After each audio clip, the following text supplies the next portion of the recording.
Igbo ndị ọma, ekele m unu. Anyị alọghachila n'izu ụka ịkọrọ unu akụkọ ọzọ n'ihe omume ofe ndị Igbo. Ọla mma. Papa. Achọrọ m ka gị na ụmụaka ndị ọzọ gezie ntị nke ọma iji wee mụta ọtụtụ ihe n'uru. Ọ dị mma, Papa. N'ime afọ ndị 1960 n'ala Owerri ka otu nwa okorobịa mara mma ile anya bi n'obodo ahụ. Aha nwa okorobịa bụ John Obikwe. O jupụtara na ndụ ma maa mma ile anya. Ọ bụkwa onye nwere nke ịgụ egwu na ịkpọ ụbọ jita.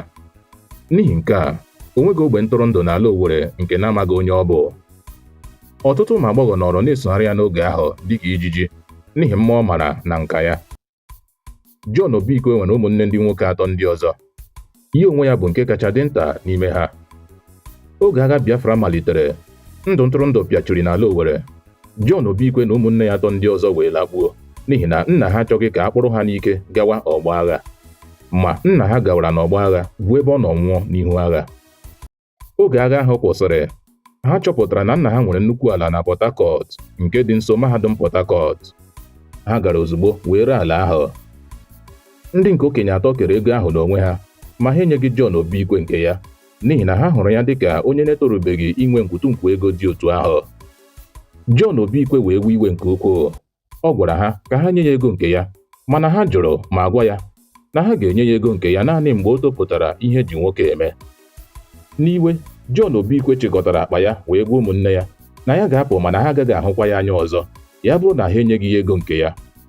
Ha zaghachiri ya na ya gawa ebe ọbụla masịrị ya, mana ha agaghị enye ya ego ahụ. John Obikwe soro otu enyi ya nwoke gawa mba Ghana. Oge o rutere mba Ghana, o jiri nka egwu ya na ịkpọ ụbọ wee rite obi ọtụtụ mmadụ. O mechara hiwe otu egwu nke ya ma malite itiri ọtụtụ ndị isi okpokpo n'obodo egwu. N'ebe ahụ ka ọ nọrọ wee gbanwee aha ya site na John Obikwe gaa na Quansa. O mechara lụọ otu nwa agbọghọ mba Ghana mara mma nke ukwuu. Aha ya bụ Mina Sapong. John Obikwe, ya bụ Quansa, mechara bụrụ otu n'ime ndị ọgaranya n'ime mba Ghana dịka ọ malitere azụmahịa dị iche iche. Mgbe akụkọ banyere ya malitere ihi odo, ụmụnne ya nụrụ maka ya wee chọrọ ya gawa mba Ghana iji rịọ ya mgbaghara. Mana ọ chụrụ ha ọsọ kweru ala. Ha zigara ọtụtụ ndị ọzọ iji nyere ha aka kpezie adịm na mma. Mana John Obikwe anabataghị ha ma kwuo na mmadụ atọ ahụ abụghịzi ụmụnne ya.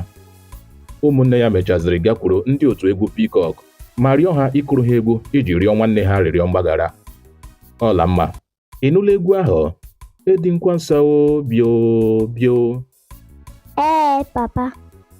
Ọ bụ egwu a gụrụ John Obikwe. Mana ruokwa taa, o kweghị alọghachi n'ala Owerri. O chim. Ndị okenye na-ekwusị, nwa mmụọ emegbula nwa mmadụ, nwa mmadụ emegbula nwa mmụọ, n'ihi na onye na-anya ịnyịnya nke anya ukwu ga-ezute ihe mkpọbi ụkwụ n'ọnụ ụzọ ihere. Nke ahụ bụ eziokwu, Papa.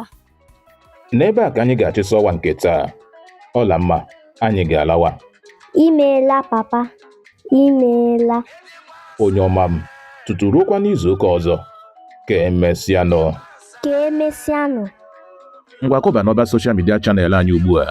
Gosi anyị na ị hụrụ ihe anyị na-eme n'anya, depụtara anyị uche obi gị, ma nyere anyị aka kesara ya ọha na eze. Daalụ sọ.